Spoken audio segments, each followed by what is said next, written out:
Halo pemirsa GPR TV dari Sabang sampai Merauke, dari Miangas hingga Pulau Rote.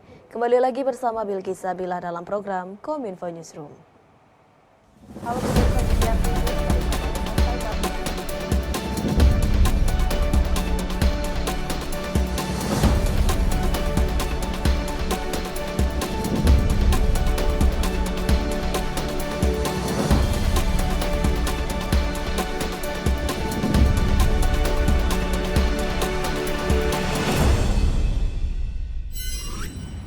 Kami awali informasi pertama pemirsa, pemerintah terus merencanakan skenario pemindahan kementerian dan lembaga negara hingga aparatur sipil negara termasuk TNI dan Polri ke ibu kota negara di Kalimantan Timur.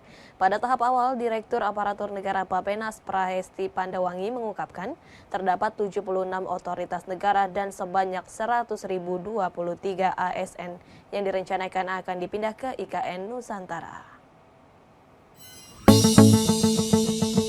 Direktur Aparatur Negara Kementerian Perencanaan Pembangunan Nasional atau Badan Perencanaan Pembangunan Nasional Prahesti Pandawangi menyampaikan, sebanyak 123 aparatur sipil negara akan dipindahkan secara berkala ke Ibu Kota Nusantara secara bertahap pada periode 2024-2029. Ia mengungkapkan, dari sisi umur mayoritas ASN yang dipindahkan berusia 30 hingga 39 tahun dengan persentase 34,5%, lalu berusia 40 hingga 49 tahun sebanyak 28,8%, dan berusia 50 hingga 60 tahun sejumlah 19,8%. Selain itu, secara gender paling banyak ASN yang dipindahkan adalah laki-laki sebanyak 54% dan perempuan 48%. Diketahui, Menteri Pendayagunaan Aparatur Negara dan Reformasi Birokrasi, Cahyokumolo membagi kementerian dan lembaga dalam 5 klaster terkait perpindahan ke IKN. Sebanyak 28 kementerian dan lembaga yang pindah pada klaster pertama. Beberapa di antaranya adalah Presiden, Pejabat Negara, MPR, DPR, DPD, Mahkamah Agung, Mahkamah Konstitusi, Badan Pemeriksa Keuangan, Kementerian Dalam Negeri, Kementerian Luar Negeri, Kantor Staf Presiden, Badan Intelijen Negara, Kementerian PUPR, Kejaksaan Agung KPK, dan Polri. ASN, memang kita nanti akan punya skenario atau punya alur pikir yang kita laksanakan bersama. Yang pertama juga nanti kami akan mencoba melihat bagaimana apakah memang nanti unit-unit organisasi di dalam setiap kementerian lembaga itu perlu nanti ada assessment mana yang memang diperlukan secara bertahap untuk dipindah tergantung dari kebijakan masing-masing unit. Misalnya nanti untuk unit-unit yang kira-kira banyak memberikan pelayanan kepada publik gitu ya, bisa jadi masih tetap ada di ibu kota Jakarta dan masih ada di Jakarta, maksud kami sebagai pusat bisnis begitu ya. Karena misalnya contoh BKPM karena juga banyak menangani urusan-urusan ini, maka bisa jadi ada unit-unit yang ikut pindah ke ibu kota Nusantara, namun misalnya juga tetap ada di Jakarta untuk unit-unit tertentu. Pemirsa, pemerintah tengah mencari jalan keluar untuk menyikapi lonjakan signifikan harga minyak global menyusul belum redanya ketegangan politik antara Rusia dan Ukraina. Langkah ini diambil sebagai upaya mengantisipasi dampak terhadap perubahan harga komoditas bahan bakar minyak di Indonesia. Menteri Energi dan Sumber Daya Mineral Arifin Tasrif mengungkapkan, realisasi harga minyak mentah Indonesia telah melampaui batas yang ditetapkan oleh Anggaran Pendapatan dan Belanja Negara tahun anggaran 2022 sebesar $63 per barel. Adanya situasi perang politik menyebabkan minyak global mengalami kenaikan, dengan rata-rata realisasi ICP hingga Maret 2022 sudah mencapai $98,4 per barel.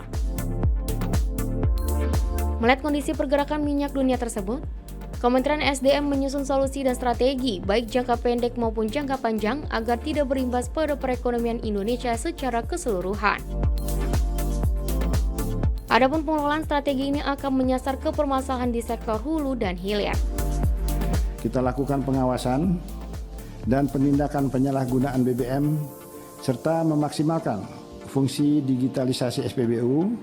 Selain itu juga kami mengusulkan perubahan kuota jenis BBM tertentu, yaitu JBT minyak solar, JBT minyak tanah, dan jenis BBM khusus penugasan JBKP Pertalite, serta penyesuaian harga BBM non-subsidi sesuai keekonomian yang pasarnya untuk kalangan menengah ke atas.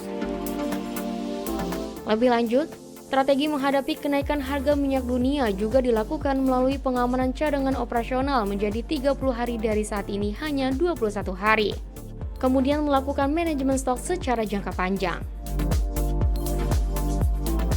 Bahan bakar nabati dalam solar, penyesuaian harga Pertalite, minyak solar, dan mempercepat bahan bakar pengganti, antara lain KBLBB, bahan bakar gas, bioetanol, maupun kompres natural gas.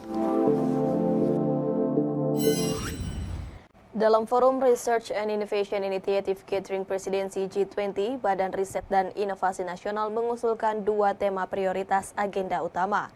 Kepala Badan Riset dan Inovasi Nasional Laksana Trihandoko menyatakan 2 agenda tersebut meliputi peningkatan kolaborasi riset dan inovasi dan penggunaan biodiversitas. Indonesia mengusulkan 2 tema prioritas agenda utama dalam Forum Research and Innovation Initiative Gathering Presidensi G20 yang akan diselenggarakan oleh Badan Riset dan Inovasi Nasional. Pertama yakni terkait peningkatan kolaborasi riset dan inovasi melalui sharing fasilitasi, infrastruktur, dan pendanaan. Kedua, penggunaan biodiversitas untuk mendukung ekonomi hijau dan biru.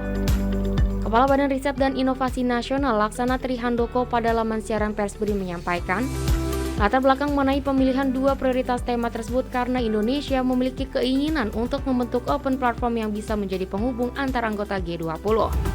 Sekaligus juga untuk mencapai pemahaman bersama yang dapat mewujudkan tujuan bermanfaat pada dunia riset dan inovasi.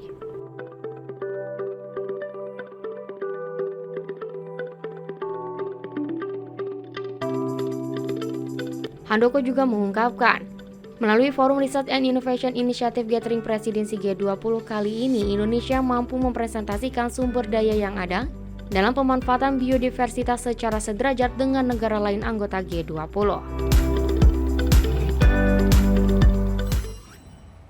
Informasi lainnya pemirsa, Badan Nasional Penanggulangan Bencana melalui Direktorat Mitigasi menggelar simulasi bencana di SMPN 1 Caringin dan SMPN 1 Cigombong, Jawa Barat.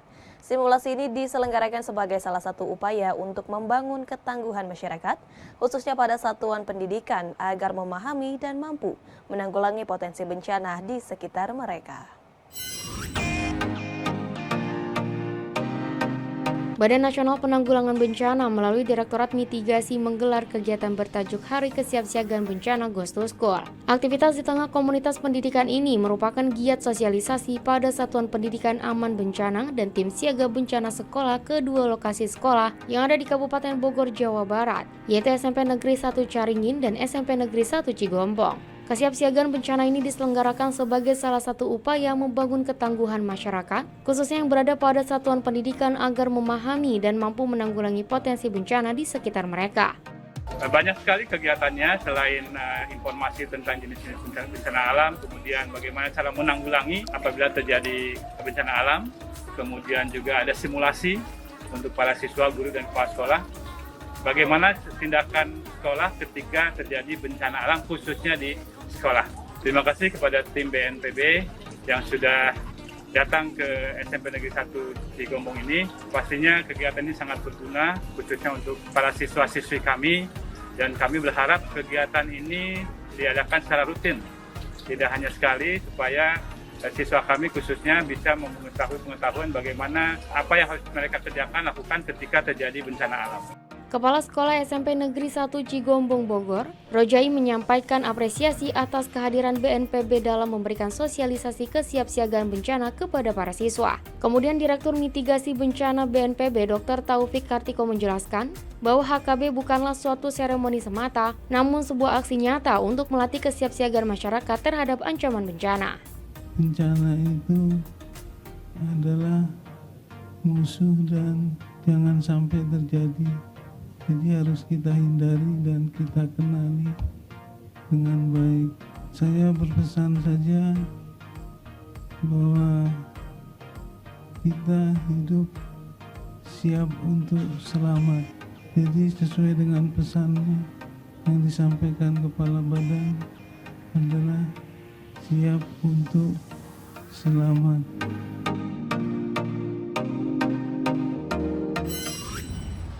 Pemirsa, usai jeda kami akan kembali dengan informasi mengenai pentingnya kesetaraan gender dalam bermasyarakat. Tetaplah bersama kami.